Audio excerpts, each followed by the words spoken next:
सच कभी छुपता नहीं, कुछ ऐसा ही सच आया है सामने। भाभी और ननद दोनों थी एक दूसरे की राजदार। कौन से छुपाए हैं एक दूसरे के ऐसे राज?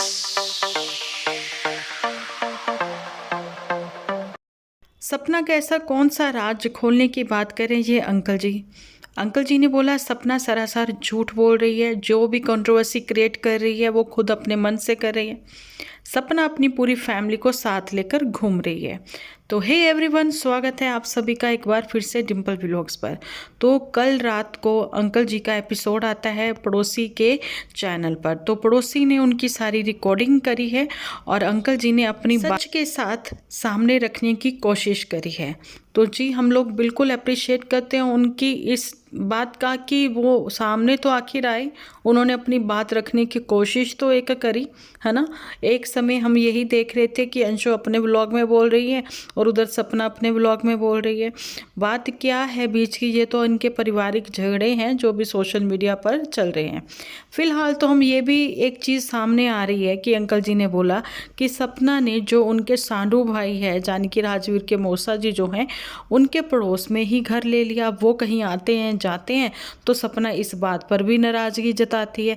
तो क्या सपना को कहीं और घर नहीं मिला? उन्हीं के मोहल्ले में, उन्हीं के बगल में ही उसको घर क्यों लेना था? देखिए बातें तो आज वो अपने एपिसोड में जो भी बोल के गए हैं, क्योंकि उनका खुद का तो कोई चैनल नहीं, जहाँ तो पड़ोसी के चैनल पर वो अपनी बात रखते हैं, जहाँ फिर अंशु के चैनल पर रखते हैं।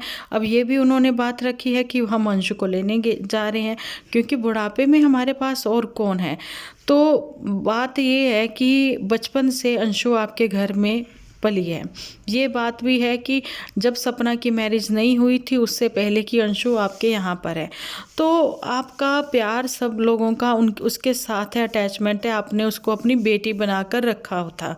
लेकिन बाद में फिर कुछ खराब हो गई, या फिर कह दें कि इज्जत पर बात आ गई जब अंशु की, तो अंशु को भी घर छोड़कर अपने माँ बाप के पास वापस से जाना पड़ा। देखिए अंशु भी ये शायद सब कुछ करना नहीं चाहती थी, लेकिन घर की शांति बनी रहे इस वजह से अंशु ने ये स्टेप उठाया।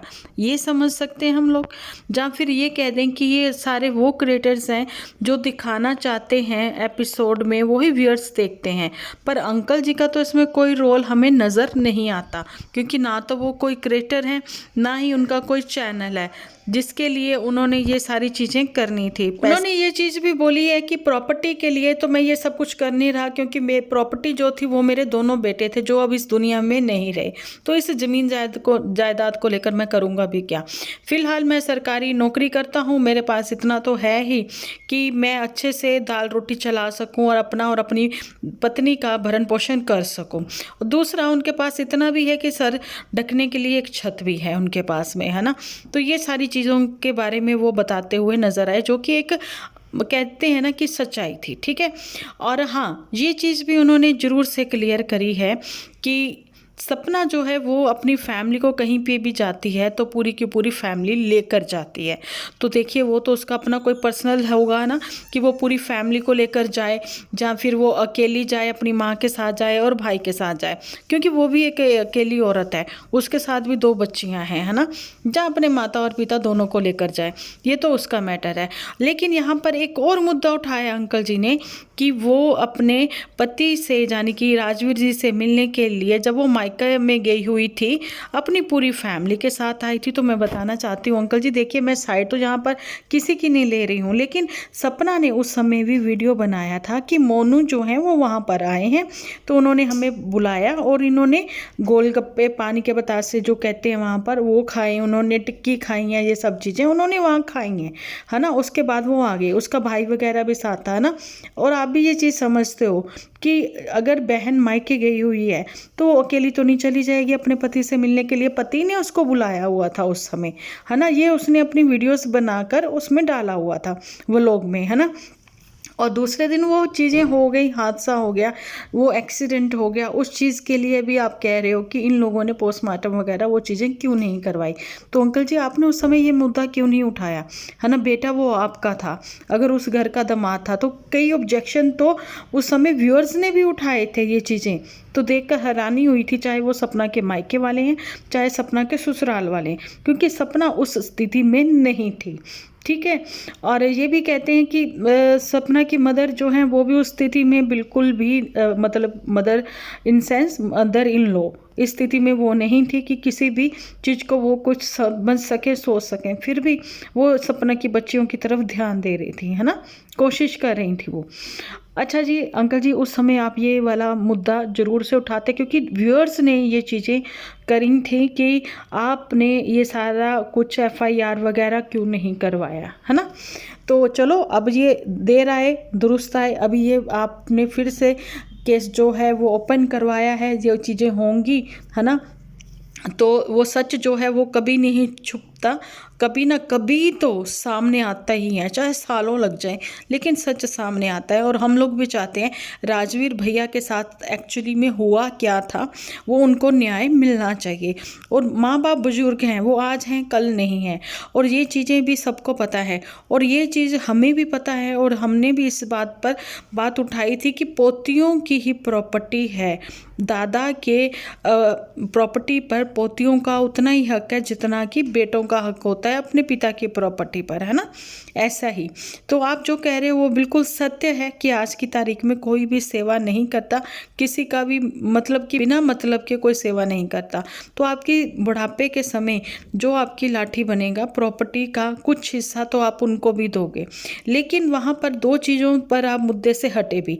आपने 2-3 बार ये पहले तो बोला कि मैं पोतियों को दे दूंगा, अगर कंट्रोवर्सी ऐसी ही चलती रही तो मैं फिर उसके बारे में भी सोचूंगा, ठीक है। पर आप मुझे ये चीज़ बताइए कि कंट्रोवर्सी अगर उनकी माँ कर रही है, जैसा कि आपका कहना है सपना कर रही है, तो उसमें बेटियों का क्या कसूर? वो तो इतनी छोटी है, नादान है, ना समझ है, उनको तो पैसा क्या होता है उनको नहीं पता, है ना। उनको तो सिर्फ दादा दादी का प्यार, मामा लोगों का प्यार, माँ का प्यार, बुआ का प्यार, उनको तो बस यही पता है। तो एक तो ये आप वहाँ मुद्दे से हटे। दूसरा आपने बोला कि मैं किसी ट्रस्ट को ये सारी चीज़ें जो हैं प्रॉपर्टी जो हैं डोनेट कर दूंगा, है ना। तो भाई किसी भी ट्रस्ट को अगर आप डोनेट करते हो वो तो वैसे भी आपकी सेवा करते, और मथुरा में तो ऐसे बहुत सारे बने भी हुए हैं कि आप डोनेट करते हो, तो भाई आपको तो वैसे ही अब क्या बोले, मैं अपने ज़ुबान से वो चीज़ें बोलना नहीं चाहती। तो 2-3 चीज़ें ऐसी आपने बोली कि भाई शायद आप जहाँ तो समझ नहीं पा रहे थे कि आपको क्या कहना है, जहाँ फिर ये था कि आपसे कोई सामने बैठकर कहलवा रहा है। क्योंकि मेरे को इतना तो यकीन है पड़ोसी आपका वीडियो बना रहा था, उसी ने अपने चैनल पर अपलोड करा, क्योंकि आपके पास कोई ज़रिया नहीं था उसको वीडियो को अपलोड करने के लिए, है ना। लेकिन जैसा कि आपने कहा मैं अंशु को लेने जा रहा हूँ, तो इसमें किसी को कोई भी गिला शिकवा नहीं होना चाहिए, सपनों को भी नहीं होना चाहिए, क्योंकि वो आपके घर का मामला है। वो बेटी सपना की शादी से पहले के आपके साथ है, और आज अगर आपको उसकी ज़रूरत है तो आप उसको ज़रूर से लेकर आइए, और उसी के चैनल पर अपनी बात आप ज़रूर से रखते। हाँ अभी भी आप रखिए, ठीक है।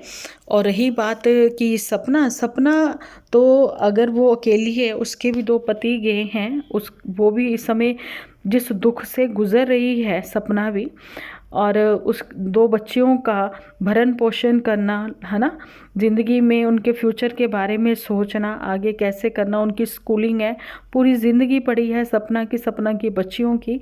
तो प्लीज़ आप उसके बारे में भी उस हिसाब से ज़रूर से सोचें, और सपना को भी इतना सोचना चाहिए कि अंशु जो है वो एक मतलब छोटी बच्ची है ना, उसको भी बड़े तरीके से सपना ने ये बात रखी कि अंशु बेटा तुम पढ़ाई पर ध्यान दो, तुम अपने हिसाब से अपने नॉर्मल व्लॉग बनाओ, तुम इस कंट्रोवर्सी में नहीं पड़ो। और मुझे भी कहीं ना कहीं लगता है ये बात कि सपना और सपना की इन लॉज फैमिली का आपसी जो भी मैटर है, तो वहाँ पर अंशु को तो भाई इन्वॉल्वमेंट उसका होना ही नहीं चाहिए, क्योंकि बड़ों के बीच में जब बच्चे बोलते हैं ना तो बात कुछ की कुछ और हो जाती है।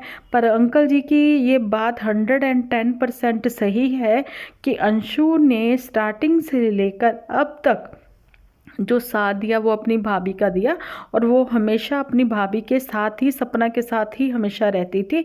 इन दोनों के बीच में जो भी बातें थी एक दूसरे की, ये कहीं ना कहीं राजदार हैं, बिल्कुल वैसे ही जैसे सहेलियां एक दूसरे की राजदार होती हैं। तो अब पहली बात तो ये कि फर्स्ट स्टेप तो उठाया फाइनली सपना के इन लॉज फैमिली ने भी, उनको भी एक प्लेटफॉर्म चाहिए कि जहाँ पर वो अपनी बात रख सके। तो उसके लिए वो अंशु का चैनल जो है उस पर अपनी बात रख सकते हैं। मैं कहती हूँ वीडियो बनाने से भी अच्छा है अंकल जी आप लाइव आइए, लाइव आइए, कम से कम किसी को वो स्क्रिप्टेड तो नहीं लगेगा, एटलीस्ट किसी को ये तो नहीं लगेगा कि इतने कट लग गए जहाँ आप अपने मुद्दे से हट गए, है ना। जो भी होगा वो सबके सामने होगा। सबसे अच्छी बात आप लाइव आइए। तो आपका हम उतना ही रिस्पेक्ट करते हैं जितना हम अपने पेरेंट का भी करते हैं, ठीक है। लेकिन सच जो है वो सामने आना चाहिए। उस चीज़ में हम सब लोग आपकी सपोर्ट करते हैं कि राजवीर भैया को जो है न्याय मिलना चाहिए। तो मेरा वीडियो कैसा लगा, आप मेरे वीडियो के कमेंट सेक्शन में आप लोग अपनी राय रखना बिल्कुल ना भूलना, क्योंकि इस समय आप लोग ही हैं वो व्यूअर्स जो एक अच्छी समझ के साथ, सब पारिवारिक लोगों को आप लोग देख भी रहे हो, एक अच्छी समझ के साथ आप अपने कमेंट सेक्शन में अपनी राय रखेंगे, अपनी ओपिनियन रखेंगे। मे बी वो वाली ओपिनियन, आपकी दी हुई सजेशन अंशु के ये फूफा जी यानी कि ससुर सपना के और सपना फैमिली को किसी ना किसी तरह से काम आ सके। तो मिलती हूँ नेक्स्ट वीडियो लेकर। जब तक के लिए आप अपना ध्यान रखें, अपने अपनों का ध्यान रखें, क्योंकि आप हो तो हम हैं।